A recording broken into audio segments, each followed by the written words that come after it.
c'est un long fleuve, pas si tranquille. Que tu souhaiterais plus tranquille, peut-être, je sais pas. Ça doit être, honnêtement, ça doit être un thrill en même temps. Là. C'est capoté, pour vrai. Ouais. Moi, je trippe bien raide. Est-ce que c'est pas difficile des fois? Écoute, c'est difficile des fois, là, puis c'est confrontant, là. C'est vraiment des fois confrontant. Puis ce qu'on a réalisé, on apprend tellement là-dedans, là, mais ce qu'on a réalisé récemment, c'est que on a un peu pris pour acquis qu'on est des professionnels en ressources humaines, toute la gang, puis que, forcément, c'est tous des gens avec un excellent jugement, puis, on les choisit aussi pour leur bienveillance, puis tout ça. Mais c'est pas facile de donner de la rétroaction à ses collègues. C'est pas du tout quelque chose qui est inné. Je pense que c'est quelque chose qui s'apprend. Puis il y en a qui ont plus de facilité aussi à la base que d'autres. Fait que là, on travaille là-dessus. Vous écoutez La Talenterie, votre meeting du vendredi.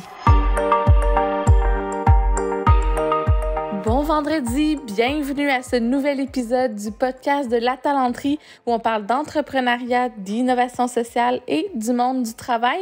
Cette semaine, je reçois pour la deuxième fois Joëlle Vincent, qui est associée fondatrice chez Via Conseil. Via Conseil qui font c'est des consultants en fait généralistes en gestion des ressources humaines. Et puis, la première fois qu'on avait reçu Joëlle, c'était avec son associée Caroline Maranda, que je salue d'ailleurs. On avait parlé à l'épisode 10 d'autonomie au travail. Et lors de cet épisode-là, les filles nous avaient dit un peu qu'avec Via Conseil, ils sont en train d'instaurer une structure plus libérée. Puis c'était encore au balbutiement à ce moment-là. Puis là, 1 an plus tard, je voulais voir comment ça allait. Parce que non seulement ils ont avancé dans ce processus-là, mais l'équipe a beaucoup grandi. Puis elle a accepté de venir nous donner des nouvelles de ça. Elle s'est ouverte à comment ça se passait chez eux, à ce qui ressortait de positif finalement de ce genre de démarche-là. Mais aussi, ce qui est moins facile, elle a été très transparente là-dessus. Donc, c'est toujours vraiment le fun là, d'avoir des épisodes cas d'entreprise. Donc, c'est ça, c'en est un. Puis, juste avant de vous la présenter puis de plonger dans le cœur du sujet, j'en profite pour vous remercier encore une fois d'être à l'écoute chaque semaine, de partager l'épisode aussi dans votre réseau. Ça fait vraiment une différence quand vous le faites. Merci beaucoup. Puis, si vous avez le temps de juste aller nous donner un petit 5 étoiles en cliquant sur le lien dans les notes de l'épisode, c'est vraiment pas long. Vous vous rendez là. Il y a 5 dessins d'étoiles, très facile. Vous cliquez dessus. Puis, à ce moment-là, ça peut nous aider à faire connaître le podcast. Sans plus tarder, je vous présente Joëlle Vincent, qui est associée fondatrice chez Via Conseil.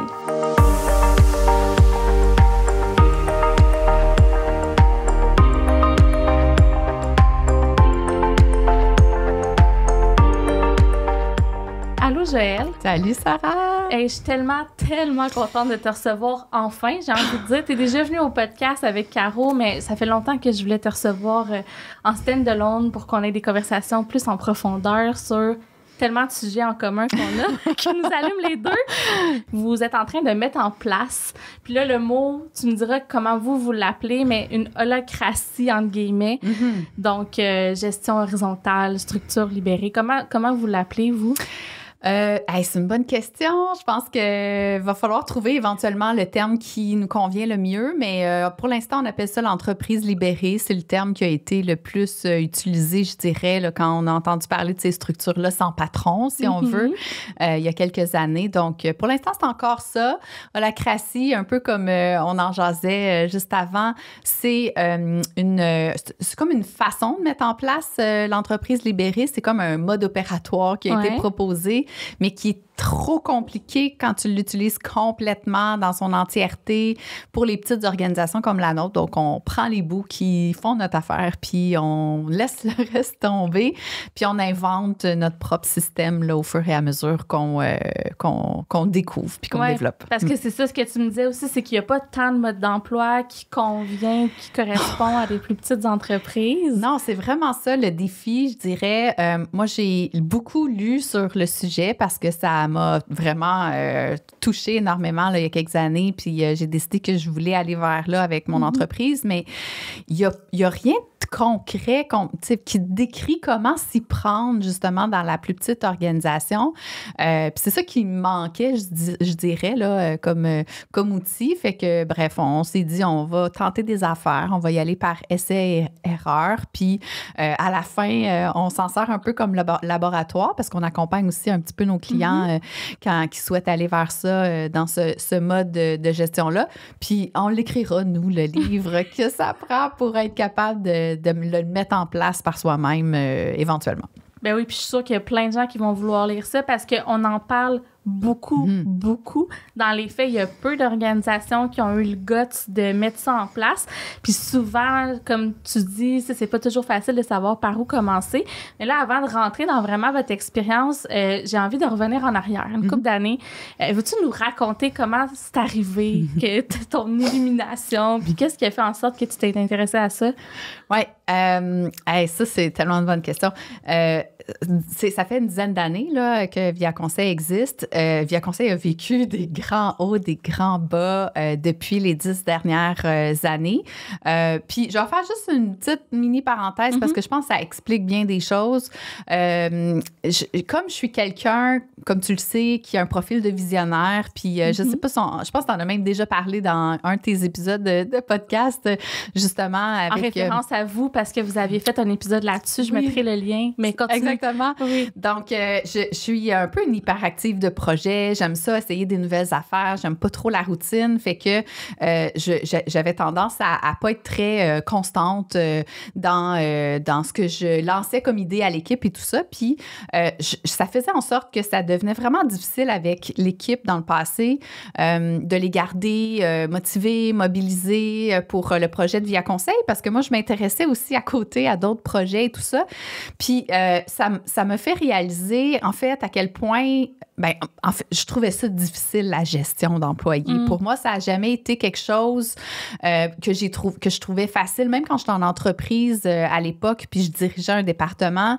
Je trouvais ça difficile de faire la gestion parce que tu as besoin d'être structuré, d'être organisé, de faire des suivis. D'être constant. Je pense que c'est la base quasiment. Exactement. Puis, c'est pas mon profil à moi. Fait que dans ma tête, j'étais juste pas faite pour être une gestionnaire, mais j'avais une entreprise, j'avais une équipe, puis j'avais pas envie de travailler toute seule. Fait qu'éventuellement, j'ai lu le livre de Frédéric Laloux sur Reinventing Organization. Désolée pour mon accent. Puis c'est très drôle parce que c'est un livre qui est écrit d'abord en français, parce que Frédéric Laloux, c'est un français, mais le titre est en anglais. C'est tellement plus cool. Et tu le prononces super bien en passant. Bon, pas être gêné.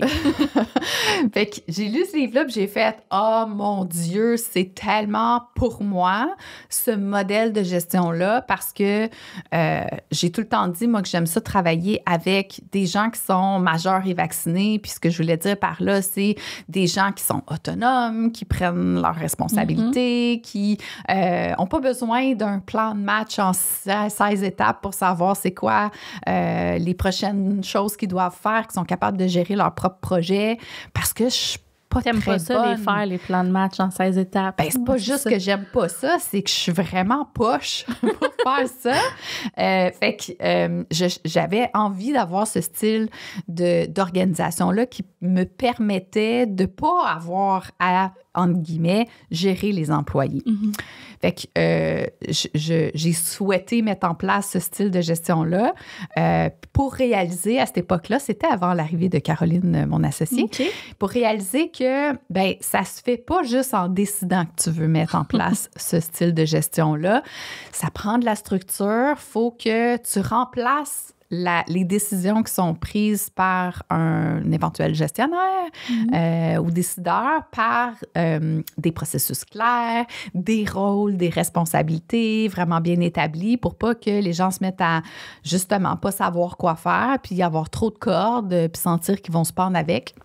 Fait que ça n'a pas marché à cette époque-là, mon affaire, malheureusement. Donc, l'équipe, puis en même temps, j'étais sur d'autres projets. Fait que l'équipe de l'époque, pour plein de raisons, n'est pas restée.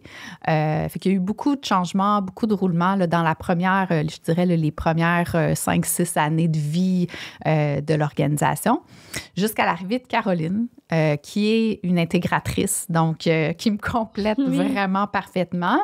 Alors là, je lui ai parlé de ce modèle de gestion-là, puis elle était bien d'accord parce qu'elle non plus, elle n'aime pas ça, faire de la gestion d'employés. Pour toutes les parties plus difficiles au niveau, tu sais, donner de la rétroaction, puis avoir à des fois déplaire, tu sais, tu peux pas juste plaire quand tu es dans un rôle de gestion, puis ça, je pense que c'est le bout que Caro dirait, ça, c'est plus, c'est moins intéressant pour elle. Fait qu'elle dit, OK, oui, je pense que ça pourrait fonctionner. Mais ça se fait sur une certaine période de temps. Là. Tu ne peux pas faire ça en claquant des doigts. Là, on reconstruisait ensemble l'équipe. Fait que les premières personnes sont arrivées, mais pas nécessairement sous ce mode-là. Quand on est arrivé à 5-6 personnes, puis là, tu pourras en témoigner parce qu'on le dit-tu? Ben oui, OK. Tu faisais partie de cette équipe-là il y a quelques années de ça, avant que tu juste partes avant à ton la pandémie. compte. Ouais. Exactement. Ouais. Puis c'est là qu'on a décidé d'en reparler à nouveau, en fait, à l'équipe qu'on avait à ce moment-là, de notre intention de mettre en place cette façon de fonctionner-là, qui me parlait beaucoup encore, mais que je sentais que c'était un meilleur moment, un meilleur timing, que les astres étaient peut-être un petit peu plus alignés avec l'arrivée de Caro en particulier. Ouais. Meilleur timing, mais aussi parce que tu avais le soutien et la complémentarité pour le faire. Oui, là. oui, parce que c'est beaucoup de processus. Hein? Puis moi, tu le sais, le mot processus, ça me donne un peu de l'urticaire. Alors que Caroline adore mettre en place des choses qui fait qu'on est meilleur, on est plus efficace. Puis, fait que là, à deux, on était mieux équipés pour être capable d'y arriver. Puis en faire en tout cas, on l'espère, un succès. Là. Oui. Fait que là, vous avez commencé, là, la deuxième fois, ou en tout cas la fois que moi j'étais là, ça a commencé. J'étais en fait à la première discussion, je pense, avec l'équipe chez Caro, si je me souviens bien, où vous nous avez annoncé à l'équipe que vous vouliez mettre en place ça. Tu nous as fait écouter la vidéo de Frédéric Laloux. D'ailleurs, je vais mettre ça aussi dans les liens de la vidéo pour ceux qui veulent vraiment bien comprendre le concept. Là, il l'explique super bien. C'est une conférence d'1 heure, je pense. Ah, c'est 1 heure et quelques, là, quasiment 2. C'est un... Mais tu sais, entre le livre de 700 pages puis la conférence d'1 heure et quelques, si vous voulez c'est ça. être efficace dans votre apprentissage, allez-y avec la vidéo. Ça s'écoute super bien, honnêtement. Là, c'est super intéressant. Puis, ben, bref, fait que là, il fallait avoir écouté cette vidéo-là. Puis c'était tout ce qu'on avait un peu comme information. Puis on s'est assis à table. Puis là, vous avez commencé à tenter le terrain. Puis, tu sais, moi, dans ma naïveté de, je sais pas, là, de fille qui adore ce genre de l'attitude-là, puis ben là, je suis devenue entrepreneur par la suite. Moi, j'étais comme, go, on fait ça demain matin. Mais la réalité, c'est que c'était pas le cas pour tout le monde dans l'équipe. Veux-tu en parler un peu? Comment... Oui, absolument. Ben, ça a été mon premier de nombreux constats par la suite qui suivront que ça allait pas être si simple que ça. Tu sais, c'est pas, comme je disais tantôt, un claquement de doigts, puis c'est mis en place. Tout le monde n'avait pas le même niveau d'aisance par rapport au concept. Il y en a que ça insécurisait parce que, ben, qu'est-ce que ça veut dire? Tu sais, s'il n'y a plus de patron, mettons que moi, je suis plus en début de carrière, est-ce que je vais quand même avoir quelqu'un pour me former, pour répondre à mes questions? Ou là, j'ai plus le droit de consulter personne? Fait que, tu sais, le concept était pas bien nécessairement saisi, compris par tout le monde. Puis, il y en a qui sont plus à l'aise avec l'encadrement ou qui ont un besoin d'encadrement un petit peu plus grand. Puis, il y en a d'autres comme toi qui aiment ça, l'avoir, tu sais, la latitude, l'autonomie. Puis, bon, comme tu le sais, profil entrepreneur, tu sais, on aurait mis ça en place d'un coup le lendemain matin. Je pense que toi, tu aurais été super à l'aise avec ça. Mais le reste, en tout cas, de l'équipe était peut-être ailleurs sur le continuum, puis il y en a pour qui ça aurait été vraiment, vraiment, vraiment confrontant, puis un gros enjeu. Fait qu'on a décidé, quand on a vu ça, la réaction des membres de l'équipe, on s'est dit, OK, il va falloir que ça soit un long fleuve tranquille. Bon, un des résultats a fait en sorte qu'on a perdu des joueurs en cours de route pour qui peut-être que c'était pas assez rapide, mais en même temps qui était peut-être fait pour l'entrepreneuriat. Je sais pas de qui on parle. Mais ça pour dire que je pense que et Frédéric Laloux le dit dans son livre, ceux qui réussissent le mieux l'implantation, c'est ceux qui vont doucement, en fait, qui vont étape par étape, surtout si c'est une plus grande entreprise, hein, parce qu'il faut pas oublier que à l'intérieur des grandes entreprises, il y a des gens qui sont dans des rôles de gestion de différents niveaux, puis eux, ils perdent pas mal en tout cas, il y a un sentiment de perte de pouvoir. immense. Exactement. Là, ils cherchent un petit peu, ça va être quoi leur rôle, parce qu'on transforme les rôles. Là, ils ne deviennent pas inutiles là, dans une structure comme ça. Ils se transforment davantage en coach, par exemple. Ils vont apporter un aspect plus d'expertise et tout ça. Mais en tout cas, le temps qu'on se rende sur ce chemin-là, si on y va trop drastiquement, trop rapidement, on perd ces gens-là là, habituellement. Fait que c'est mieux d'y aller doucement. Fait qu'on a décidé d'y aller doucement. Puis, on est encore là-dedans 3 ans plus tard, là, 3-4 ans. Déjà? Hey, mon Dieu. Je sais pas combien de temps. Ben, ça fait 1 an et demi que je suis en affaires, puis j'ai été 9 mois chez Via Conseil. Fait que 2 ans et quelques. 2 ans et quelques, mon Dieu, le temps est tellement rendu. J'étais comme, t'avais fait des tests avant, fait que c'est peut-être pour ça aussi que dans ça fait longtemps que toi, t'es là-dedans. Oui, là. Ben, la dernière année et demie, presque 2 ans, j'ai l'impression que ça a duré comme 20 ans, là, fait que... Mais là, ton équipe a genre quadruplé dans quelques mois, il y a ça aussi. Rapide. Oui, ça a été rapide. Ça, c'est un autre défi, là, aussi, là, d'intégrer des nouvelles personnes dans un style complètement, une philosophie de gestion complètement différente de ce que tout le monde a connu avant. Ouais. Ce souci, c'est pas nécessairement simple, mais on découvre au fur et à mesure comment le faire, puis comment y arriver, puis pour que ça puisse fonctionner. Oui. Puis, tu sais, tantôt, tu disais, la première fois que tu l'as annoncé à l'équipe, c'est pas tout le monde qui était à la même place sur le continuum. Dans la société, on n'est pas habitué à ça. C'est pas comme ça que le monde du travail fonctionne en ce moment, parce qu'il faut savoir que une structure libérée, comme tu l'as dit, il n'y a plus nécessairement de patron. On passe des tâches aux responsabilités. Je vais te laisser l'expliquer un peu mieux. Mais dans la vraie vie, actuellement, quand tu sors de l'école, tu as un gestionnaire qui t'accompagne. Tu as peut-être moins d'imputabilité aussi, hein, parce que ça vient avec. Veux-tu expliquer un peu c'est quoi justement les nuances entre la gestion traditionnelle puis cette forme de gestion-là? Oui, bien, tu sais, si tu avais à l'imager, dans la gestion traditionnelle, c'est une pyramide, hein? Donc, tu as des employés, puis ils se rapportent à des patrons qui se rapportent à des patrons, puis plus tu montes dans la hiérarchie, moins il y a de patrons, là, fait que c'est une forme de pyramide. Puis, si on parle plutôt de l'entreprise libérée, imaginez-le, bien, souvent, on va dire que c'est une structure très aplatie, mais en réalité, si c'était sous cette forme-là, ça serait plus une ligne, là, parce qu'il n'y en a pas de patron. Fait que moi, j'aime mieux l'imaginer sous la forme d'un cercle, tu sais, c'est plus organique. Je compare souvent, puis c'est pas moi qui l'ai inventé, là, c'est Laloux, je pense, le donne comme exemple dans son livre. C'est un peu comme un organisme, là, dans le fond, un organisme vivant, par exemple, un corps humain a sa propre raison d'être, dans le fond, en tant qu'organisme le complet, mais après ça, il est composé de différents organes, puis chacun des organes a son propre rôle. Personne n'est le patron de l'autre à l'intérieur de ça. Chacun doit s'assurer de jouer son rôle, puis d'être en interaction avec les différents organes pour que, au final, tout le système fonctionne. Fait que c'est un peu le même principe, dans le fond. On imagine un grand cercle qui est l'organisation, qui a sa raison d'être. Puis la raison d'être est super importante, on peut en reparler, mais après ça, à l'intérieur de ça, il y a des grands cercles qui sont les grands rôles qu'on doit occuper là, dans l'organisation pour que ça puisse bien fonctionner. Par exemple, typiquement, tout ce qui est visibilité marketing, développement des affaires, les ventes, les finances, les opérations, les RH, etc. Puis, à l'intérieur de ça, on va identifier des sous-cercles avec des rôles bien spécifiques, puis des raisons d'être, puis des redevabilités pour que les gens sachent clairement ce qui est attendu d'eux dans chacun des rôles, parce que là, il n'y a plus de patron pour valider. Ouais, c'est pas juste une description de tâche et toute autre tâche connexe. Non, tu peux pas faire ça. Oui, c'est ça. T'es dans le... Puis t'as nommé aussi l'exemple avec le corps humain. Puis là, pendant que tu le disais, ça m'est revenu de loin dans ma tête de cette conférence-là de Frédéric qui expliquait qu'on a tendance à penser que dans le corps humain, il y a un seul cerveau qui pilote un peu les autres organes, alors que c'est pas vrai. Ouais. Sais-tu à quoi je fais référence? Oui. Ben en fait, on découvre avec l'avancée en biologie puis en médecine et tout ça que finalement, il y a effectivement avoir plusieurs cerveaux dans le corps humain.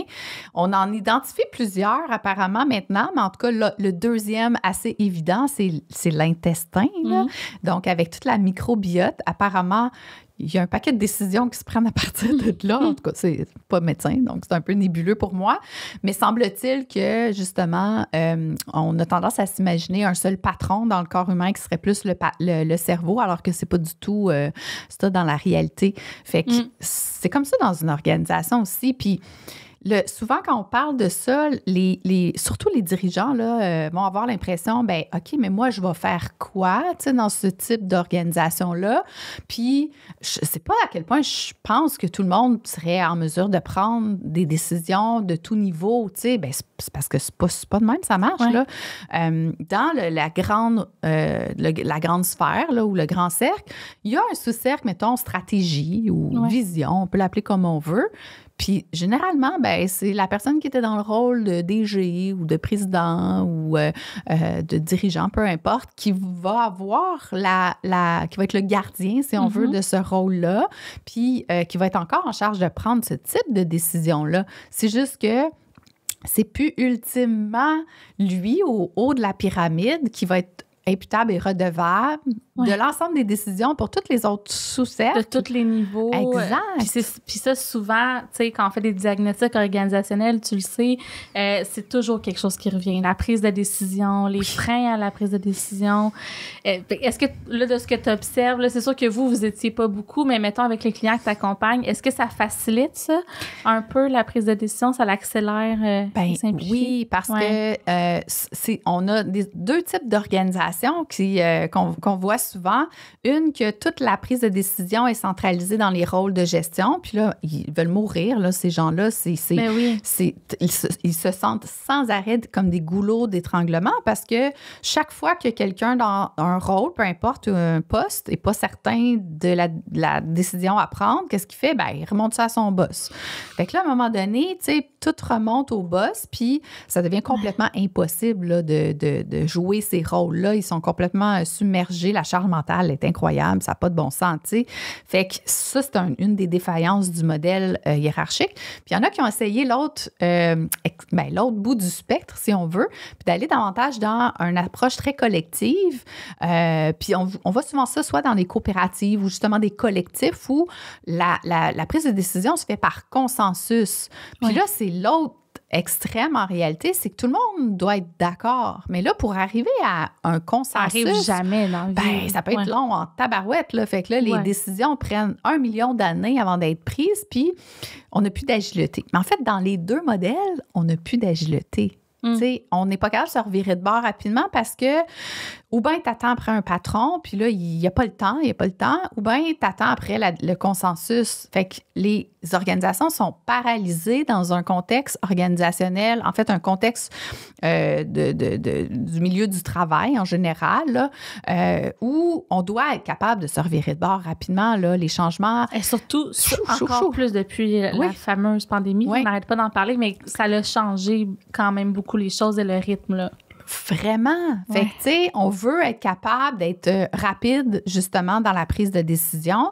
Bien, nous, ce qu'on propose, en fait, c'est pas nous qui le proposons, évidemment. Nous, on ne fait qu'appliquer des concepts qui ont été proposés. Mais tu le testes, tu l'adaptes, tu le rodes. Oui. C'est plus que juste appliquer, là. En fait, c'est qu'on les a pas inventés au départ, mais on les aménage pour que ça puisse fonctionner, en tout cas pour nous puis pour nos clients. C'est le concept plus de la prise de décision par consultation. Fait que ce que je dis, là, pour juste rapidement l'expliquer là, sans prendre trop de temps, ce que je dis à l'équipe, mais que aussi on explique à nos clients, c'est que quelqu'un qui est dans un rôle, mettons, qui est gardien du rôle, je sais pas, je donne un exemple, là, visibilité, là, tu sais, marketing, mettons. Bien, si la personne doit prendre une décision, puis là, elle n'est pas certaine, il n'y a pas de patron, il faut qu'elle prenne la décision, mais elle ne veut pas prendre la mauvaise décision. Fait qu'on s'entend qu'on ne parle pas ici d'une petite décision facile, là, évidente du quotidien. Là, on parle d'une décision... Pas de la mise en page. Oui, mettons, quelque chose qui demande une réflexion, puis là, la personne n'est pas certaine. Bien, d'abord, elle doit se référer à la raison d'être. de l'organisation ou la raison d'être du rôle, là, tout dépendant de ce qui aide le plus à prendre la décision. Puis, dans un deuxième temps, elle doit s'assurer d'avoir consulté 2 catégories de personnes. Les gens qui seront impactés par la décision, et là, ça évite le travail en silo. Et la deuxième catégorie, c'est ceux qui ont quelque chose d'intéressant, d'intelligent à dire sur le sujet, fait que soit qui ont de l'expérience pertinente ou une expertise intéressante à partager. Puis une fois que la personne a consulté toutes ces personnes-là, qui peut être très peu dans certains contextes, un petit peu plus dans d'autres contextes, bien, il y a des maudites bonnes chances qu'elle prenne la bonne décision, là, au bout du compte. Si elle va à l'encontre de ce qui lui a été partagé comme information, ou en tout cas, si, je sais pas moi, le 50 % va dans un sens, 50 % va dans l'autre sens, bien là, c'est peut-être moins évident, mais au final, la décision lui revient. Puis après, bien, il faut qu'elle vive avec. C'est ça, c'est l'autre bout. C'est parce que, en théorie, ça semble très attrayant. En fait, c'est très attrayant. Puis, tu sais, qui ne veut pas être consulté, avoir de l'impact, prendre des décisions en théorie? Là, en pratique, je pense que des fois, c'est peut-être autre chose de ce qu'on jasait avant l'enregistrement. C'est sûr, c'est confrontant. Là, on est habitué, pour ceux et celles qui ont travaillé dans le monde du travail quand même depuis un certain, disons, nombre d'années, quand on n'est pas certain, on va se valider auprès de son patron. Puis là, ben notre patron nous a validé. Fait que si jamais c'était pas la bonne décision, ben on n'est pas responsable. C'est toi qui m'as dit de faire ça. C'est ça, exactement.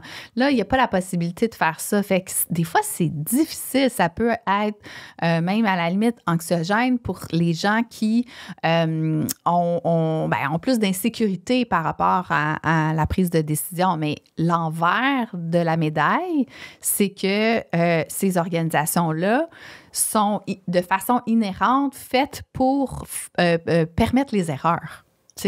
C'est correct d'en faire des erreurs. Il faut que tu sois capable de les assumer. Il faut que tu apprennes de tes erreurs. Il ne faut pas que tu fasses la même erreur là, sans arrêt.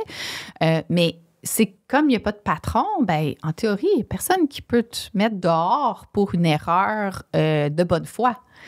Tu sais, c'est vraiment pas comme ça que ça fonctionne. Si jamais c'est pour pas fonctionner avec une personne, bien, si c'est pas un patron qui va décider de façon arbitraire, unilatérale, sans consulter personne, de te laisser partir parce que lui a décidé ou elle que c'était pas ça, tu sais.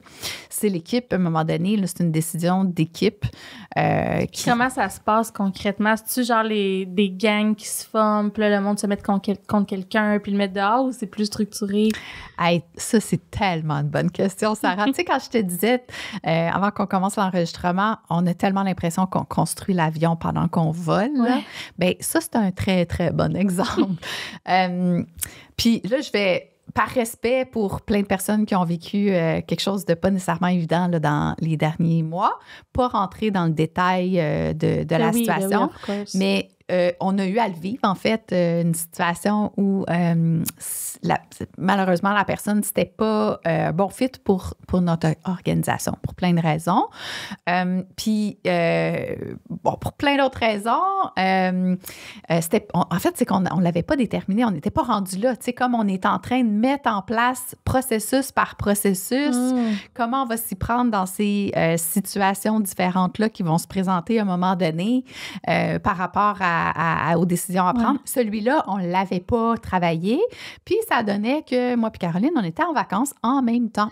Oh, no joke. Oh, non. Exact. Fait que... C'est à peu près l'affaire la plus dure, tu sais, dans un exactement. équipe. Ça a été pas nécessairement simple.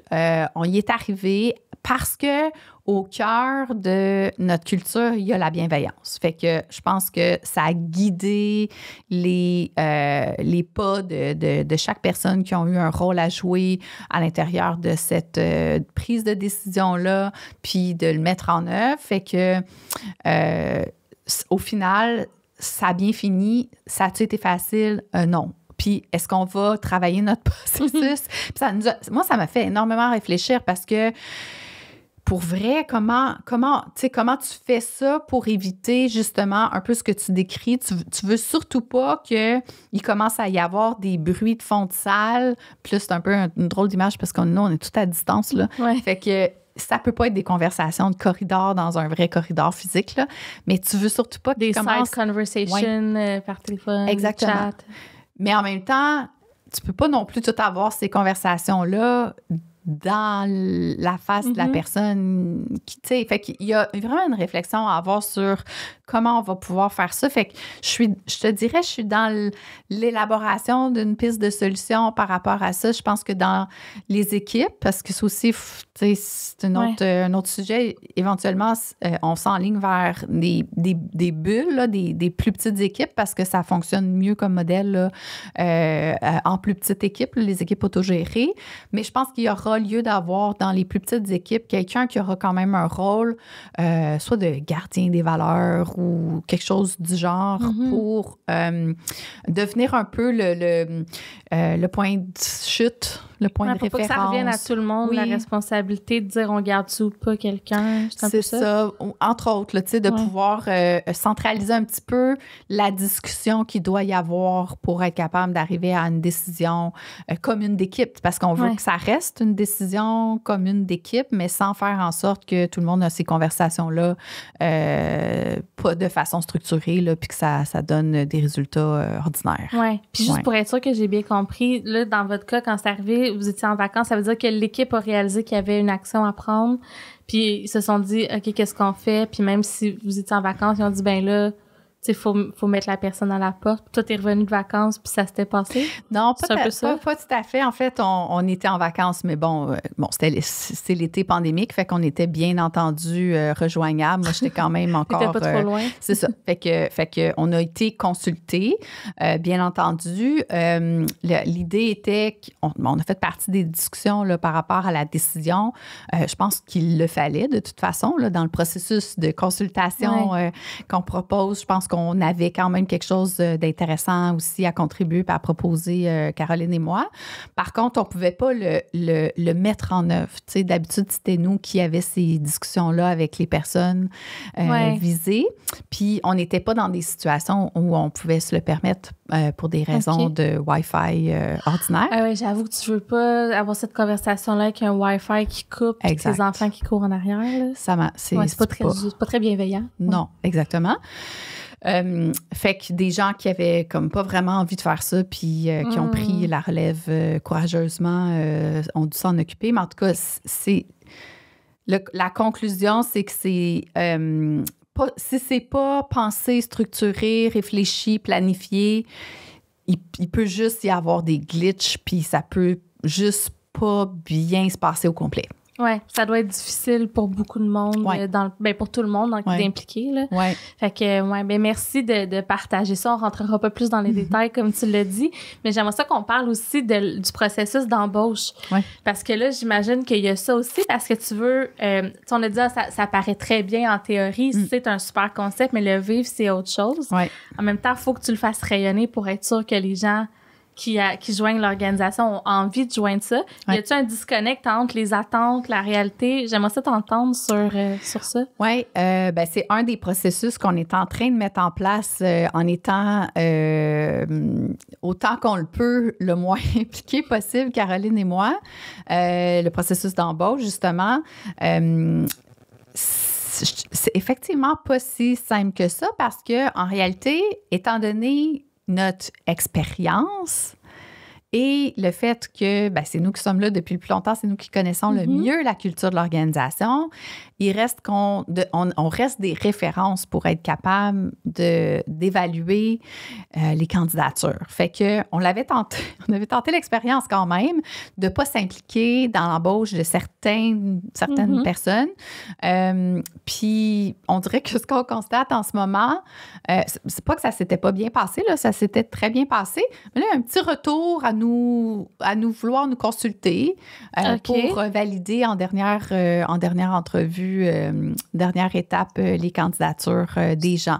Alors qu'on avait, je pense qu'on s'était un peu entendu sur le fait qu'on allait plus nécessairement être obligé de le faire, mais tu sais, tout le monde on fait partie de cette équipe-là. Hein? Fait que si on dit, ben tout le monde, n'importe qui de l'équipe peut être appelé à jouer un des rôles dans le processus de sélection, ça nous inclut aussi. Fait que là, c'est ça. Récemment, on est retourné un petit peu plus dans... les gens qui prennent en charge le processus pour un recrutement... Veulent votre stamp, ils veulent notre... Oui, bien... Ouais. J'aime à croire que c'est pas juste une question de stamp, mais que c'est qu'on a quand même quelque chose d'intéressant à contribuer de par notre expérience puis nos connaissances de la culture. Donc, qu'on contribue en tant que partie prenante de cette équipe-là, puis comme collègue. Bon, est-ce que je te mentirais si je te disais que je pense pas qu'il y a un petit aspect validation, mais on est sur un chemin. Ouais. Qui s'installe. Puis, tu sais, on est un chemin... En fait, c'est pas vrai. Le chemin, il est en arrière. En avant, c'est des longues herbes. Puis, j'ai l'impression, moi, des fois, d'être un petit peu en avant de la gang, là. Puis pas trop en avant, là, juste comme la personne au début du chemin, en train avec ma machette. Je sais pas c'est quoi l'outil que tu utilises. Peut-être, je sais pas. Ah oui, une fois. Ça me paraît dangereux comme outil, mais bon. J'avoue que tu as l'air d'une guerrière, là-bas. Mais c'est pas... la faucheuse, tu sais, l'image, bon, c'est ça, peut-être que c'est pas la meilleure comparaison, mais en tout cas, j'essaie de débroussailler avec l'aide de l'équipe, tu sais, puis les gens qui peut-être m'aident à dire, moi, je pense que le chemin, on devrait comme le débroussailler plus par-ci ou plus par-là, en fonction des talents des gens à, je sais pas, manipuler la boussole, je sais pas, c'est n'importe quoi. Quand tu veux trop, genre, faire une image, on est rendu loin. Mais c'est quand même votre entreprise, tu sais, à Caroline et à toi. Honnêtement, c'est pas dur des fois de laisser aller. Tu sais, embaucher des gens, c'est quelque chose d'assez core, là. Sauf pas ça tough. Tu sais, les fois où t'as pas été impliqué dans le processus, tu fatiguais-tu? Un peu. Ouais, hein? Ah ouais, mais tu sais, nous aussi, on a des apprentissages à faire là-dedans. Là. Il y a du lâcher-prise nécessaire. Mais, tu sais, moi, j'y crois tellement à ce modèle-là. Puis, tu sais, il y a un élément, je pense, que j'ai envie de souligner qui est le facteur majeur de succès pour faire cette transformation-là. Puis, encore une fois, c'est pas moi qui le dis, c'est Frédéric Laloux, mais je l'appuie là-dedans. C'est qu'il faut que la personne qui est dans un rôle de dirigeant, nous, on est vraiment en co-gestion, là, fait que je peux pas me prétendre la dirigeante de cette organisation-là. On est vraiment deux là-dedans. Mais c'est moi qui ai amené l'idée au départ, là. Il faut que tu y crois dur comme fer, là. Puis, parce que, tu sais, des embûches sur le chemin de l'implantation, là, il va en avoir juste 1 million. Puis, les chances de vouloir revenir en arrière vont se présenter sans arrêt. Fait que moi, j'y crois tellement fondamentalement que malgré les doutes, malgré les difficultés, malgré le fait que des fois, c'est vraiment pas facile de laisser aller, puis de l'envie de m'impliquer, là, puis là, on parle du processus de sélection, là, mais on pourrait parler du processus de rétro aussi, des fois. Mais parle-nous-en donc.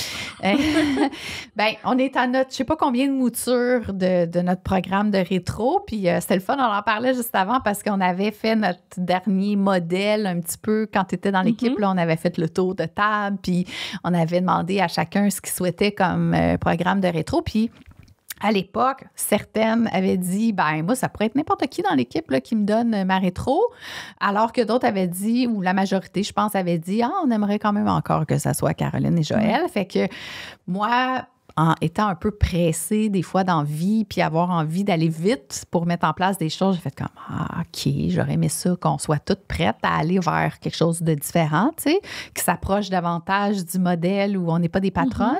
L'équipe n'était pas prête. Fait qu'on a mis un modèle en place de programme de rétroaction ou d'évaluation de la performance pour ceux qui sont plus habitués à ce terme-là, qui ressemblait un petit peu plus, qui était quand même à mi-chemin, là, je dirais, entre un programme traditionnel puis un programme plus qui tend vers l'entreprise libérée, mais c'était encore moi puis Caroline qui livrait les messages.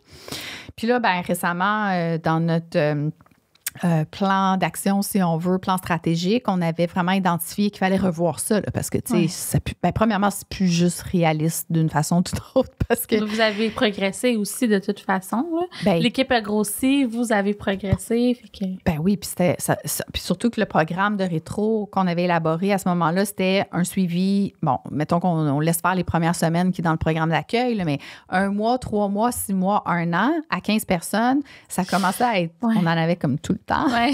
Fait que c'était un peu difficile à réaliser. Fait que là, il fallait revoir. Fait que il y a une équipe qui s'est formée, quelqu'un dans l'équipe qui a pris le ballon puis qui a construit une équipe avec des gens intéressés. On n'était pas sur le comité, moi puis Caroline. On n'a même pas été invités, sollicités du tout, en fait. Puis c'était bien parfait. Puis ils se sont rencontrés à plusieurs reprises pour arriver à notre dernière rencontre trimestrielle puis proposer un premier jet de modèle que j'avais pas vu, puis Caroline non plus, avant que ce soit présenté à toute l'équipe, là. Fait que moi, je trouve ça capoté puis super génial. J'adore ça. Je regardais le programme, je faisais comme, oh, quel rêve. C'était comme un fit parfait avec ce que je voyais. Okay. Puis après ça, dans le quotidien, mais là, des fois, il arrive des affaires, tu sais, que tu dis, est-ce que je devrais m'impliquer? Il y aurait peut-être lieu d'avoir une petite rétroaction à cette personne-là. Okay, parce que là, c'est pas juste le programme, c'est aussi la gestion quotidienne. Oui, parce que là, on a les gens qui s'occupent de l'accueil. Les premières semaines, on a un programme de marrainage avec les gens qui s'occupent des premiers 6 mois, qui n'est pas nous. Puis, on a le programme de rétro piloté par un comité. C'est pas encore mis en œuvre, là, mais c'est ça le plan de match, tu sais. Le comité qui va s'occuper là, de donner les rétroactions annuelles, mettons, à toutes les personnes. Parce que moi, mon objectif à terme, là, c'est que même les décisions salariales, ça ne nous appartienne plus. Là, que l'équipe détermine ensemble qui devrait recevoir quoi comme type d'augmentation. Puis là, ça aussi, ça reste encore c'est sa planche à dessin. Avec un budget probablement, là, parce que... Exact. Ouais. Oui, exactement. Fait qu'en tout cas, on est sur ce chemin-là. Puis là, ben là, je le vois, tu sais, dans le quotidien, il y a des bouts, tu sais, on est comme dans un entre-deux, c'est ça. C'est un peu malaisant des fois parce qu'il y a un programme qui a été proposé, il n'est pas prêt, les outils ne sont pas encore là. Fait que là, mais les gens sont déjà dans ce mindset-là. Fait que là, des fois, il y a des petites choses où on se dit, OK, ben là, il y a un truc qu'il faudrait qu'on discute parce qu'il y a un petit glitch, mettons, avec notre culture ou nos valeurs, des choses comme ça. Puis moi, je suis un peu gardienne de ça, tu sais. Fait que j'ai de la misère à m'empêcher des fois d'en prendre charge. Fait qu'en tout cas, on a eu tellement de discussions autour de ça dans les dernières semaines, mois, pour vraiment faire une transition douce aussi vers ce futur modèle-là que c'est ça, c'est pas simple. Je veux pas citer à l'aise, veux-tu nous partager les grandes lignes de ce fameux modèle-là que vous avez élaboré? Pour la rétroaction? Oui, en fait, gros. Oui, c'est ça. Ben, tu sais, mettons qu'on exclut le marrainage. Là, nous, c'est comme un peu notre programme d'intégration. Puis on appelle ça marrainage parce que, ben, on est juste des filles là, pour l'instant, fait qu'on n'allait pas appeler ça parrainage. Fait que c'est la marraine qui est assignée de l'embauche de la personne qui va faire des rencontres de suivi à peu près toutes les semaines avec la personne, mais c'est vraiment pour voir comment la personne va, se porte, qu'elle puisse répondre à ses questions, qu'elle ait un safe space pendant tous ces premiers 6 mois dans l'organisation, parce qu'on s'en rend... Nous, on s'en rend plus compte, là, mais on s'en rend compte avec les feedbacks qu'on reçoit. Et m'ont dit qu'on a envie-tu des émotions, pas tout le temps facile hein, quand on débute un nouvel emploi. C'est quelque chose, débuter un nouvel emploi. Puis c'est clair. Plus tu as de l'expérience, puis ça fait longtemps que tu étais à quelque part avant, plus le clash peut être grand, je pense. Là. Oui. En fait, c'est ça, c'est qu'on constate que les gens qui ont un peu plus d'expérience, les ajustements à faire pour rentrer comme il faut au niveau de notre culture. Puis tu sais, là, je veux pas donner l'impression qu'on essaye de faire fitter parfaitement tout le monde exactement. Tu sais, la culture évolue avec chaque personne qui arrive avec ses différences et tout ça, mais on a quand même un corps de valeurs, tu sais, qui est non négociable. négociable. Puis, des fois, c'est là un petit peu que les gens un peu plus d'expérience trouvent ça peut-être difficile. Ça, puis je pense l'abondance d'outils technologiques, là, des fois, c'est pas tout le temps évident. Ouais. Puis la gang qui sont plus proches de la scolarité, qui ont moins d'années en termes d'expérience de travail, c'est de se construire une confiance, hein, parce que tu le sais pas si tu fais bien ou tu fais pas bien. Fait que c'est beaucoup de leur montrer, les différentes tâches que la marraine va prendre en charge avec ces filles-là, puis aussi les rassurer, que ça se passe bien, puis de travailler un petit peu au niveau de leurs insécurités, parce que c'est ça, il y en a. Mais il y en a à tous les stades. Ouais, c'est ça. Fait que la marraine a ce rôle-là, mais doit être capable aussi de donner de la rétroaction si elle voit qu'il y a justement des distinctions entre ce nous, on a comme culture puis ce que la personne présente comme comportement, par exemple. Fait que des fois, c'est pas facile pour cette personne qui joue ce rôle-là si les écarts sont plus flagrants, mettons. Ouais. Ça peut être des conversations tough, là, de dire nous, on a une culture de bienveillance, puis on n'a pas observé la bienveillance dans ce que tu as fait. C'est dur à dire puis c'est dur à recevoir, mais c'est nécessaire aussi. Exactement.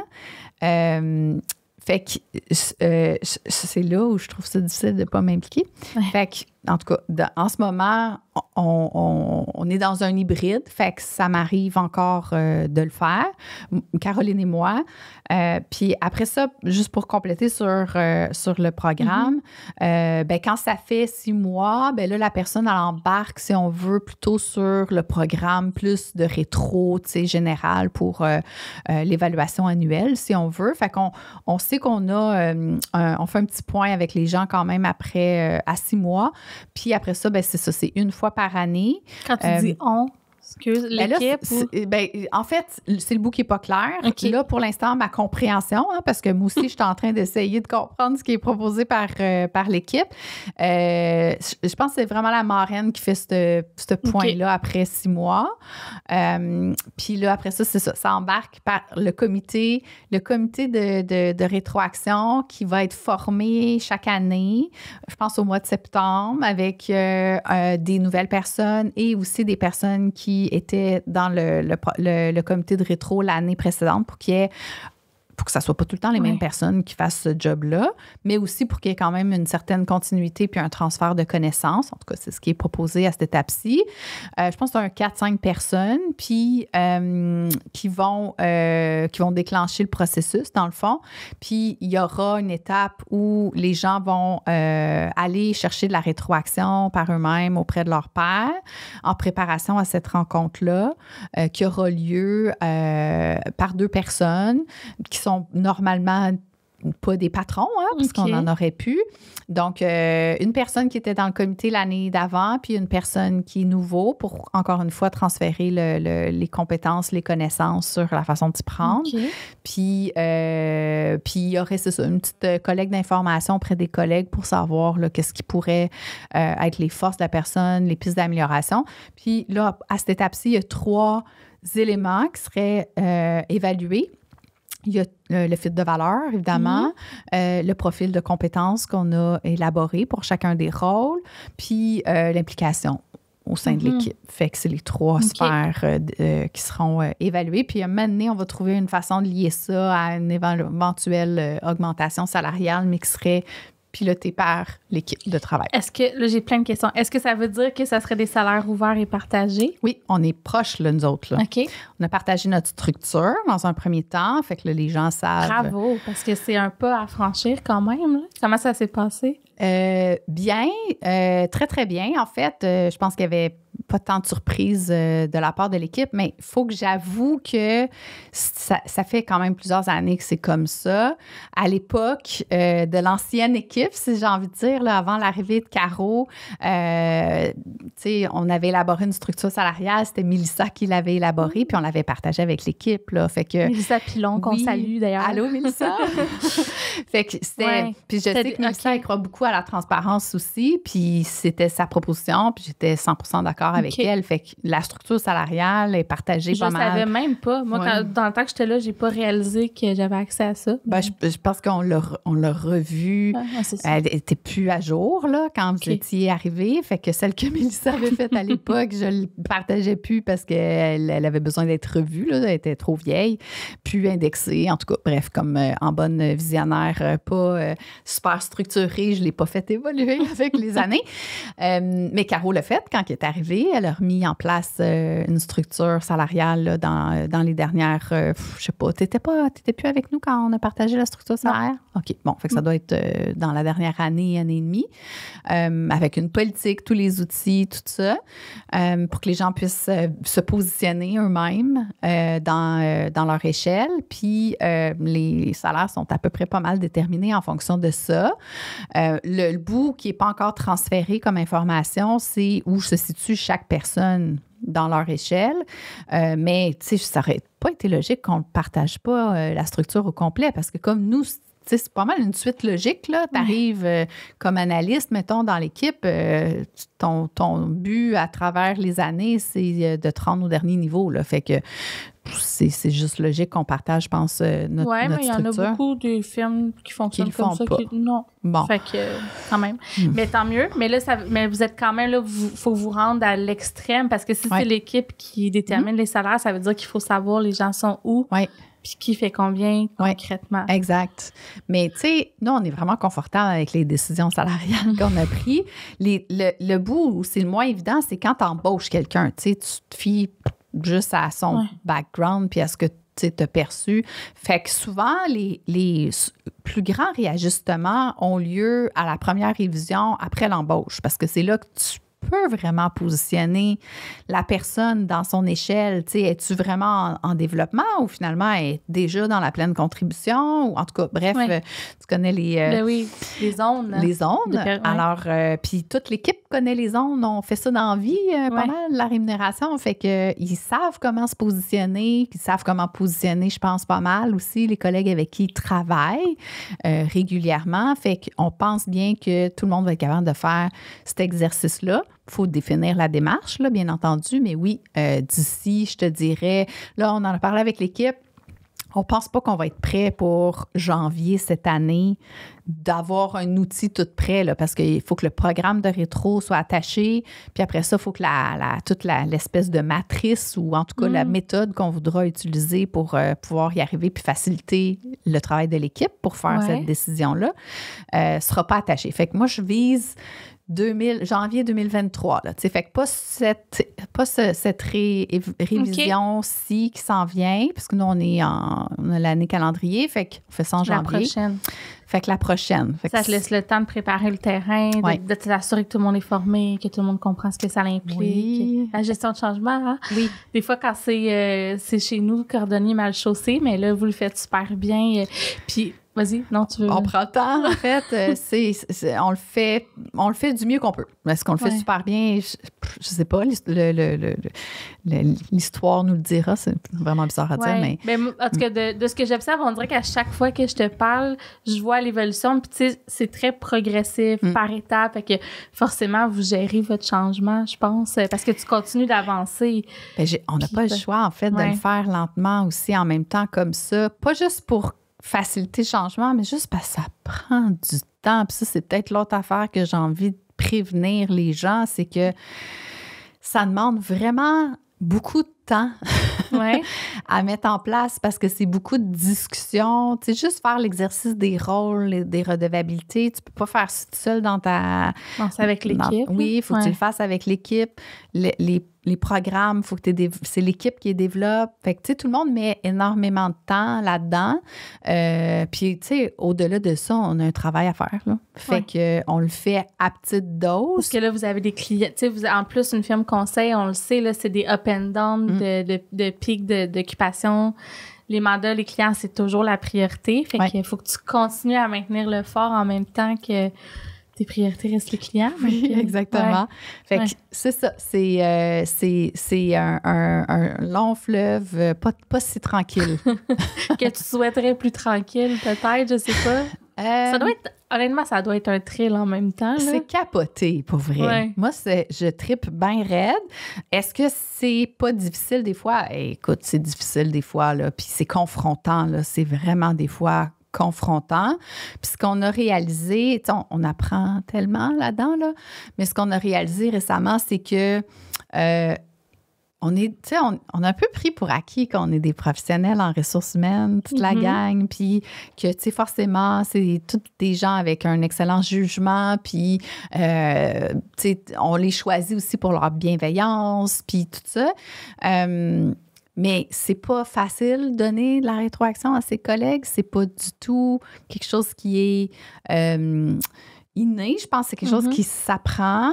Puis il y en a qui ont plus de facilité aussi à la base que d'autres. Fait que là, on travaille là-dessus. Fait que j'ai bien hâte d'écouter ton épisode que tu as publié ce matin, parce que là, on enregistre aujourd'hui. Sur la communication non violente? Oui! Oui. Ben, pour vrai, c'est une manière de s'exprimer en genre sentiment, besoin. Oui. En fait, on s'est dit en équipe qu'on avait besoin d'une formation de mise à niveau, tout le monde, sur comment donner de la rétroaction de façon bienveillante dans un contexte d'entreprise où il n'y a pas de patron. Là. On n'a pas besoin d'apprendre comment donner de la rétroaction employeur à employé. Là. Ouais. On a besoin de mettre un peu tout le monde à niveau sur comment tu donnes la rétroaction à tes collègues. Oui, parce que là, tu es d'égal à égal. C'est sûr que cet épisode-là va t'intéresser. Puis il y a aussi avec Julie Gouin puis Sophie Gadouri, on a parlé de feedback. OK. Puis en tout cas, il y a des affaires intéressantes dans la posture de coach versus gestionnaire. Mais oui. Il y a tellement à apprendre de plein de monde. Tu sais, je pense que c'est des sujets qui se parlent beaucoup, mais justement, tantôt, quand tu parlais de votre processus de rétro qui était fait, juste que les gens réalisent, ça veut dire que peut-être quelqu'un qui a 15-20 ans d'expérience arrive dans votre organisation, puis là, ben sa rencontre annuelle, c'est peut-être, je sais pas, quelqu'un qui a 4 ans d'expérience, puis une nouvelle qui est là depuis peut-être 1 an, qui a joint le comité. Donc, elle a en face d'elle 2 collègues qui sont... En plus, en début de carrière. C'est ça. Puis que c'est eux qui donnent la rétro. Mais c'est pas peut-être, ça va être beaucoup ça, parce que dans l'équipe, forcément, on a plus de gens qui ont un peu moins d'années d'expérience que celles qui en ont un peu plus. C'est une question de fonctionnement. Là. Notre modèle d'affaires fonctionne comme ça. T'sais, on a des chargés de projet qui ont plus d'années d'expérience au total, mais ils travaillent avec plusieurs analystes sur leurs projets qui en ont beaucoup moins. Fait que c'est sûr que ça va arriver. Ouais. Puis ça arrive déjà parce que dans le marrainage, c'est en ce moment des gens qui ont un certain niveau d'années d'expérience, mais on embauche aussi des seniors qui en ont beaucoup plus qu'elles. Puis ces gens-là, en ce moment, reçoivent de la rétro dans leur programme de marrainage du premier 6 mois par des gens beaucoup moins expérimentés. Fait que ça peut être très confrontant. Oui. Puis ça demande probablement beaucoup d'humilité de part et d'autre, parce qu'il y a une manière de faire ça aussi, tu sais, de pas être arrogant. En tout cas, je suis sûre que vous en parlez déjà, mais même à ça, même quand tout le monde est bien intentionné, j'imagine que ça crée des petits disconnects, là. Exactement. Fait qu'on a l'impression qu'on est toutes en train de, travailler énormément et apprendre énormément puis développer notre intelligence émotionnelle, notre maturité aussi émotionnelle. Puis c'est là qu'on se rend compte qu'on n'a pas le choix d'ajouter quelques éléments à nos critères d'embauche qu'on n'avait pas tant avant, tu sais, on ciblait, on a une culture très forte, là, mais on ciblait, tu sais, les fits avec nos valeurs, la bienveillance, toutes ces choses-là. Mais là, dans un contexte d'organisation comme ça, tu n'as pas le choix d'avoir des gens qui ont à la fois de l'empathie, c'est sûr, là, mais une capacité, une certaine diplomatie, tu sais, pour être capable de la donner, la rétro, de façon adéquate et bienveillante. Puis, d'un autre côté, pour celle qui la reçoit, qui est tout le monde, d'avoir cette capacité-là d'introspection et de remise en question. Et ça, là... c'est pas acquis tout le temps. Il n'est pas tout le temps facile, tout le temps, effectivement. Ça, comment tu mesures ça? Honnêtement, comment tu mesures ça dans un processus d'entrevue? Ben là, on est en train de se poser la question, fait que je te reviendrai à un moment donné. Parce que tu sais, quand tu rentres en relation avec des gens, même, mettons, un amoureux, ça, c'est long avant de grasper cet aspect-là. tellement profond, tu sais, je suis capable de me remettre en question. Exact, oui. Mais c'est comme un peu essentiel. Fait que je sais pas si on va trouver une façon de le mesurer dans le processus de sélection où on devra arriver à la conclusion qu'il faut qu'on le voit aller dans l'action, puis... Et on va mettre une pin là-dedans, puis c'est sûr que j'aimerais ça, en fait, si ça tente que tu reviennes, tu sais, ponctuellement. Déjà, c'est le 2e épisode où on en parle un petit peu, mais tu pourrais revenir dans quelques mois ou un an, puis on pourrait se faire un genre de suivi ça me ferait tellement de plaisir. ton histoire, que maintenant, on les mettra bout à bout, puis on fera un résumé. En tout cas. Ça serait écœurant. Oui, vraiment. Puis y a-tu d'autres défis, mettons, qui te viennent en tête, là? T'en as nommé vraiment beaucoup. Y a-tu d'autres difficultés? Tu sais, vos clients, mettons, ils perçoivent ça comment? Est-ce qu'ils le savent? Est-ce que vous en parlez avec eux? Quand ça se prête, des fois, c'est pas quelque chose qui les intéresse. Là. Je pense qu'il y a tu sais, on travaille avec beaucoup d'OBNL. Hein. C'est quasiment, sinon plus la moitié de nos clients. Fait que eux, c'est souvent un fit naturel, là, cette philosophie-là. Puis ça se décline beaucoup dans notre mode d'accompagnement de nos clients aussi. La façon qu'on est en équipe, on est comme ça aussi avec nos clients. Tu sais, on est très, comment dire, humble, on n'arrive pas avec... nous, on connaît la réponse, on collabore avec notre client pour faire émerger la réponse, là, puis les bonnes façons de faire. Fait que je pense que des fois c'est intéressant d'en parler parce que je pense que ça les fait réfléchir aussi à eux, ce qu'ils ont envie de mettre en place dans leur organisation. Des fois, c'est pas pertinent, mais ça change rien pour eux, dans le fond. Mais tu sais, parce que je me dis, mettons, là, vu que toi et Caro, vous vous impliquez pas dans tout, est-ce qu'il y a des fois des situations où le client, il s'attend à parler au boss, entre guillemets, puis là, dans le processus, vous êtes pas là? Est-ce que ça l'a créé ou tu as l'air de dire non? Non, pas vraiment. En fait, quand on attribue une équipe de projet à un client, en réalité, la plupart du temps, il y a quand même quelqu'un d'expérimenté qui travaille, on travaille en équipe, là, donc quelqu'un d'un peu plus expérimenté avec quelqu'un qui est plus dans un rôle d'analyste. Fait qu'on évalue le besoin de niveau d'expérimenté, d'expérience nécessaire en fonction du projet, en fonction du client. Mais on leur présente l'équipe de projet dès le départ. Fait qu'il n'y a pas de surprise nécessairement. Puis non, c'est drôle, ça me fait penser à ça, mais... je pense pas que ça fasse une grande différence pour les clients qu'on accompagne. J'avoue qu'on les choisit un peu aussi, nos clients. Fait que un client qui souhaiterait avoir quelqu'un sur son projet parce que la personne a un titre, ça serait comme un drôle de fit. Ouais, ou tu sais, moi, je pensais au processus de développement d'affaires, par exemple, où tu es très, très impliqué parce que c'est une de tes grandes forces. Je me disais, est-ce que les gens sont comme déçus que tu t'impliques pas, que tu checkes pas par en arrière, que, tu sais. Ben, tu sais, quand on fait... Parce que le développement des affaires, qui est comme l'étape où la visibilité, qui est faire connaître l'organisation, puis une fois que le besoin rentre ou le lead rentre, si on veut, il y a une prise de besoin qui se fait. Fait que c'est vrai que c'est encore beaucoup, moi puis Caroline, qui en fait, mais... De moins en moins, c'est de plus en plus les gens dans l'équipe aussi qui soit participent à la rencontre ou qui prennent en charge cette étape-là. Le client ne s'attend pas nécessairement à ce que ça soit moi ou Caro qui soit sur le projet, mais ils s'attendent à ce que la personne qui était là à la prise de besoin soit sur le projet. Fait que c'est sûr que si on a été, nous, en charge de cette étape-là, Caroline et moi, ben, on va rester quand même présente dans le projet, dans une certaine mesure. Puis des fois, c'est pas nous la chargée de projet quand même parce que on en a vraiment beaucoup à travailler en même temps. Fait que souvent, on a une chargée de projet qui va être là. Nous, on va être là plus pour le rôle conseil stratégique. Puis il va y avoir la personne qui va jouer le rôle d'analyste aussi qui nous accompagne là-dedans. Fait que c'est pas rare qu'on ait 3 sur un projet client, mais nous, on va jouer un rôle un peu moins prédominant en termes de temps. Fait que vous êtes plus dans la relation client, l'accompagnement, parce que ça a été votre rôle aussi dans le processus du développement de la relation, puis tout ça. Exact. C'est parce que c'est ça, souvent les clients s'attachent aux gens avec qui ils ont fait affaire. Fait que c'est pour ça que je me demandais, j'étais comme, tu sais, si c'est toi qui fais le développement d'affaires, puis après ça, c'est l'équipe qui prend le projet, mais je comprends que ça change rien finalement par rapport à votre structure, ça demeure un peu... Super. Puis les avantages que tu vois, parce que là, on a beaucoup été transparent dans le défi, tout ça. T'as dit que tu y croyais fermement. Qu'est-ce que ça l'amène à l'équipe? Tu sais, on a 3 besoins fondamentaux comme être humain quand tu regardes un peu la théorie de l'autodétermination. Et un des besoins, c'est l'autodétermination, c'est l'autonomie. Puis, tu sais, c'est 3 besoins, il n'y en a pas 42, là.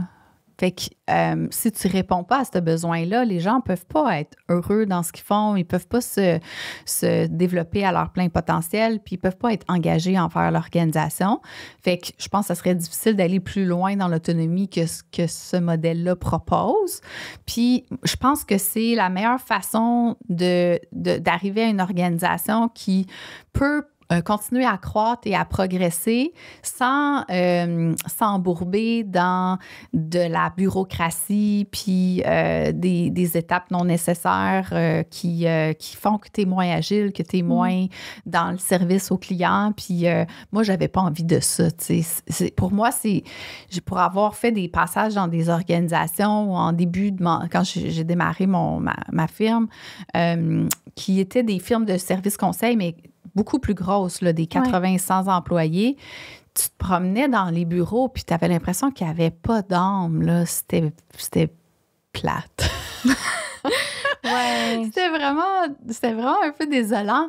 Fait que je souhaitais pas ça. J'avais pas envie de reproduire ce modèle-là.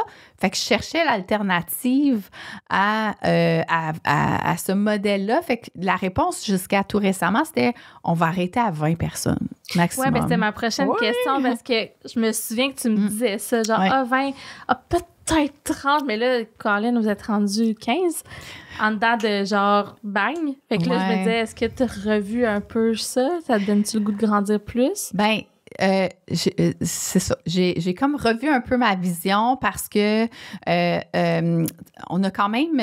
moi, je me lève le matin pour avoir un impact positif. T'sais, ma mission de vie, là, c'est d'essayer d'avoir un impact positif sur le monde. Fait que j'essaie de l'avoir à travers différentes implications sociales aussi, mais dans mon travail, professionnellement, la façon qu'on a cet impact positif-là, c'est à travers nos clients qui ont des missions positives parce qu'on les choisit en fonction de ça beaucoup. Puis si on les rend plus performants, meilleurs à faire ce qu'ils font à travers l'amélioration de leur gestion des ressources humaines, bien, on aura nous aussi contribué à rendre le monde meilleur parce qu'eux autres vont le faire. Fait que, en plus, ça fait un lien avec VIA, tu sais. En tout cas, bref. Ça pour dire que j'avais pas envie qu'on s'arrête si... Puis, tu sais, nous, on s'est pas fixé d'objectif, là, de dire en 2023, il faut qu'on soit rendu à tant de millions de chiffres d'affaires.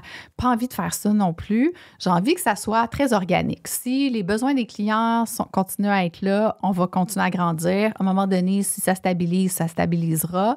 Mais s'ils continuent d'être là, les clients, puis qui ont besoin de notre aide, ça ne nous tentait pas d'avoir à dire non plus. Puis là, on arrivait pas mal proche de notre limite qu'on s'était fixée pour pas arriver à cette étape-là d'entreprise qui doit se structurer hiérarchiquement parce que c'était pas ça qu'on voulait. Fait que là, j'ai réfléchi à qu'est-ce qu'il y a comme modèle. Bon, j'ai regardé un peu du côté des entreprises libérées, puis l'entreprise, il y a une entreprise, en fait, aux Pays-Bas qui s'appelle Buurtzorg, dont je t'ai déjà parlé, qui est une organisation qui fait du service à domicile. Là, c'est des infirmières qui vont visiter des patients là, qui ont besoin de soins à domicile. Eux, ils sont organisés de façon à créer des équipes autonomes, des bulles, dans le fond, de 12 personnes. Puis, ça permet de faire cette croissance-là, pas avoir à se limiter, dans le fond, parce que tu ne te structures pas hiérarchiquement.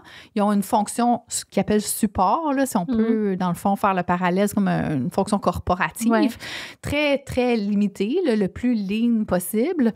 Puis après ça, ben, c'est la multiplication des équipes de 12, dans le fond.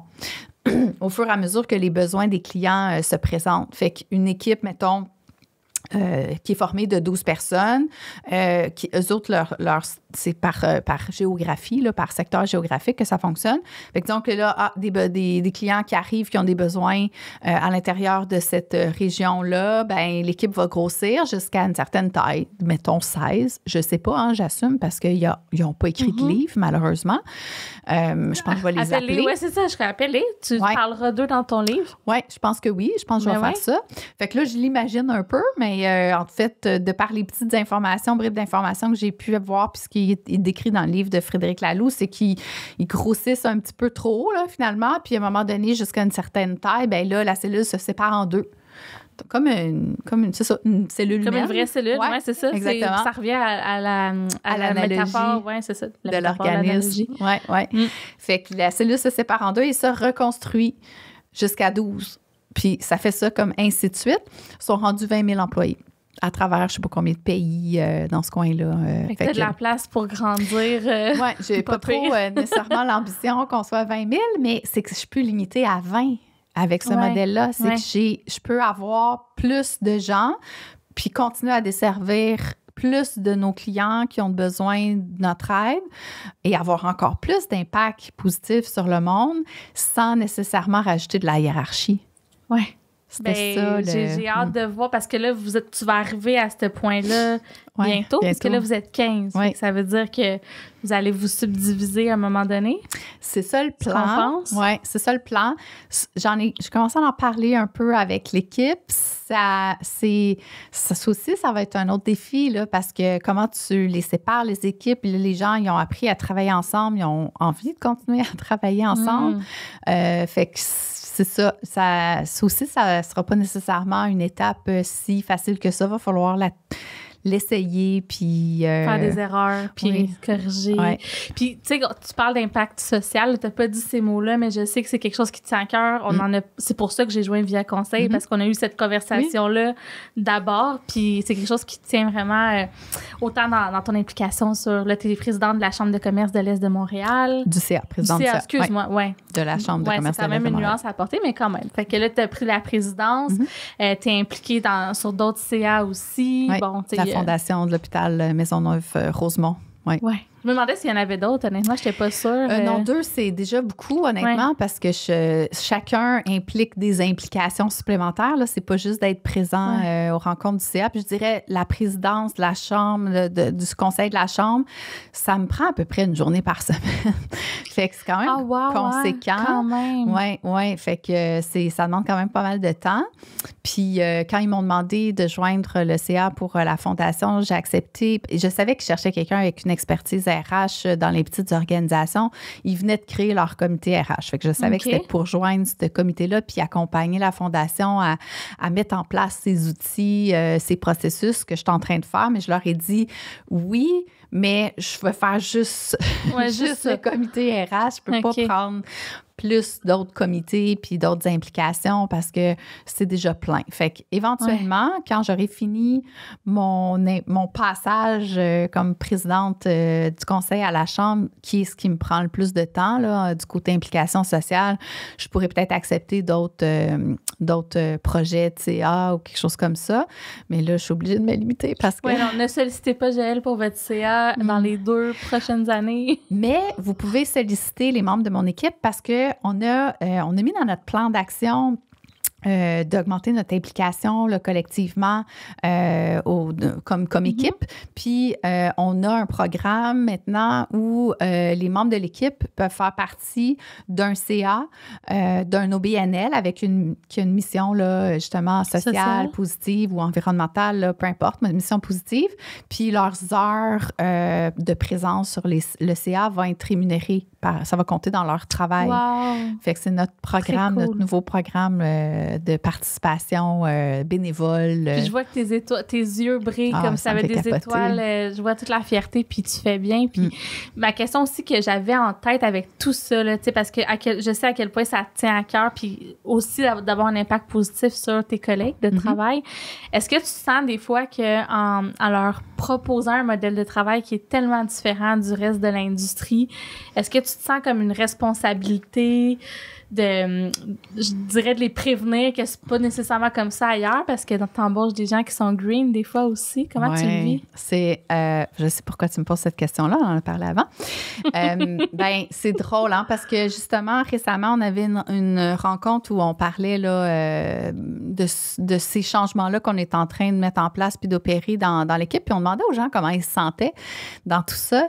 Puis on a, tu sais, nos analystes, en fait, qui sont des filles qui sortent surtout, tu sais, soit du bac ou de la maîtrise, puis que c'est un peu leur première expérience de travail professionnelle en RH.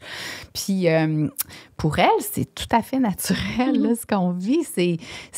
Ça semble être plus facile, je pense, à mettre en place, à intégrer. Il y a peut-être un effet générationnel aussi, je pense. Tu sais, cette génération-là a ces attentes-là d'être consultée, impliquée dans les décisions.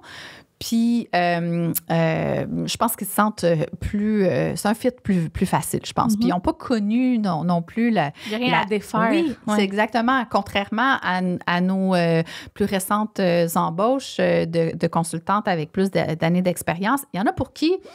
C'est un fit naturel parce que c'est ce qu'ils auraient souhaité puis qui était peut-être moins des fits dans la structure hiérarchique habituelle. Mais il y en a d'autres qui ont pris des plis là, importants à fonctionner de cette façon-là. Puis là, oui, on a des... C'est ça, il faut sortir notre fer à repasser là, puis les faire ensemble, collectivement et avec la personne, des plis qui ont été mis comme ça depuis un certain temps. Mais c'est ça, nos nouvelles, les analystes... Des fois, je me pose la question si on devrait les prévenir que s'ils vont travailler dans une organisation, parce que, tu sais, on ne s'attend pas à ce que tout le monde reste avec nous jusqu'à la fin des temps, là. On aimerait bien ça, là, mais c'est pas tout le temps ça, la réalité. C'est que des fois, les gens ont envie de changement, de défis, faire autre chose, whatever. C'est ça. Ouais. Puis là, je me demande s'il faut les prévenir que ce qu'ils vivent, c'est pas tant ça la vraie vie. En tout cas, pas ce qui se vit dans la très vaste majorité des organisations. Puis à quel point ça peut être un choc pour elles de vivre ça. Parce que là, je pense, en tout cas, je sais pas, je suis pas dans leur peau, mais j'ai l'impression que ça peut être un choc plus fort encore parce que là, tu avais plein d'autonomie, plein de latitude. Tu t'es habitué à ça, puis là, tu arrives avec plus de hiérarchie. Je pense que ça doit être encore plus dur que de faire comme « Ah, ben là, j'ai plein d'imputabilité ». Pas pour enlever rien au fait que c'est difficile de... Ouais. Pour les personnes qui ont plus d'expérience, mais en tout cas. C'est drôle. C'est une réflexion que j'ai eue il y a quand même plusieurs années quand je travaillais avec le Centropole roulant. Je les salue, je les aime tellement. J'ai été sur leur CA, mais j'ai été, avant d'être sur leur CA, leur consultante là, pour mettre en place des outils chez eux. Puis, eux fonctionnaient déjà beaucoup comme ça. Le programme de rétro, il ressemble un petit peu à ce que j'ai décrit qu'on est en train de mettre en place. Puis, il y avait plein de façons de fonctionner comme ça qui étaient très décentralisées dans la prise de décision et tout ça. Puis, je leur disais souvent, parce qu'il y avait une mission là, de développer des professionnels justement pour pouvoir aller ensuite prendre d'autres postes ailleurs et tout ça. Puis, je leur disais souvent, mais là, c'est parce que ce que vous vivez, là, c'est pas ça la vraie vie, là. C'est pas ça la réalité. Encore, en tout cas, ça l'était encore moins. Il y a 10 ans, là. Ça l'était encore moins à ce moment-là. Puis il me regardait bizarre. On leur disait, pourquoi tu dis ça, Joël? T'sais? Fait que là, je le vis maintenant dans mon organisation où est-ce qu'on développe ces nouvelles professionnelles-là avec ce mode-là. Peut-être que ça va juste faire en sorte qu'on va répandre davantage de bonnes nouvelles, je ne sais pas, mais des fois, je me demande quel genre de choc ça pourrait être pour elles si on leur offre pas ça dans un futur défi professionnel, effectivement. Oui, fait que peut-être des conversations à avoir, réavoir. Tu vas le voir aussi avec l'expérience, parce que là, c'est pas arrivé encore, si je comprends bien. Exact. Qu'une plus jeune ou plus green quitte l'organisation. Fait que quand ça arrivera, ben, tu verras ce que ça a donné. Peut-être des fois, on se fait des peurs pour rien, puis... Peut-être, je sais pas. On s'en reparlera à notre prochain rendez-vous. Tellement. Hey, merci énormément, Joël. C'était super intéressant. Merci de ton ouverture, de ta générosité. Je suis convaincue qu'il y a beaucoup de monde qui vont t'appeler ou te poser des questions parce qu'il n'y a pas beaucoup de cas d'entreprise qui arrivent. Que je vous invite à, appeler Joël, mais aussi l'équipe de Via Conseil au grand complet parce que tu n'es pas seule là-dedans. Vous êtes une belle quinzaine. Je vais mettre d'ailleurs les liens pour suivre vos réseaux sociaux, votre site Internet, toute la patente. Vous avez un podcast aussi qui s'appelle ça s'appelle-tu encore Un Instant Innovant? Oui. D'ailleurs, inspiré, en fait, c'est vraiment toi qui l'as designé de cette façon-là. Fait que merci. Mais c'était pas mon nom, par exemple. Je pense que c'est Alice qui avait trouvé le nom du podcast. Ah oui, c'est Alice qui avait trouvé le nom du podcast, t'as raison. Fait que, on va inviter les gens à suivre vos prochains épisodes qui sortiront sûrement. Ça fait un bout, là, vous n'avez pas publié. Nous, on est à un par mois. On n'a pas nécessairement le même rythme. Je t'admire tellement, Sarah, de pouvoir faire ça une fois par semaine. Non, c'est vraiment de la job. Là, je commence à capoter. Mais j'adore ça, tu sais, Puis j'ai Charles aussi, là, qui m'aide, puis ça l'aide parce que le studio est dans mon sol, tandis que vous venez ici enregistrer. C'est un tout autre ordre d'engagement. Mais bref, j'invite les gens à vous suivre. J'ai hâte de savoir la suite. On se tient au courant. Ah, merci tellement de l'invitation. J'étais vraiment, vraiment, vraiment heureuse de pouvoir te revoir. Juste puis on a d'autres sujets aussi. Là, on a parlé de dans un an, mais on reparlera d'impact social ensemble puis du rôle des entrepreneurs là-dedans. Là. Je sens qu'on n'a pas exploré ce sujet-là encore. Salut à Caro en particulier qui était là la première fois. Je la réinviterai elle aussi pour avoir son point de vue parce que je suis convaincue que c'est différent. Oui, c'est sûr qu'à vie d'autres choses, vous êtes tellement différentes. Puis bonjour à tout le reste de l'équipe, mes anciennes collègues et celles que je ne connais pas. Certainement. Merci, Sarah. C'était vraiment, vraiment un grand plaisir. Pareillement. Bye-bye. Bye.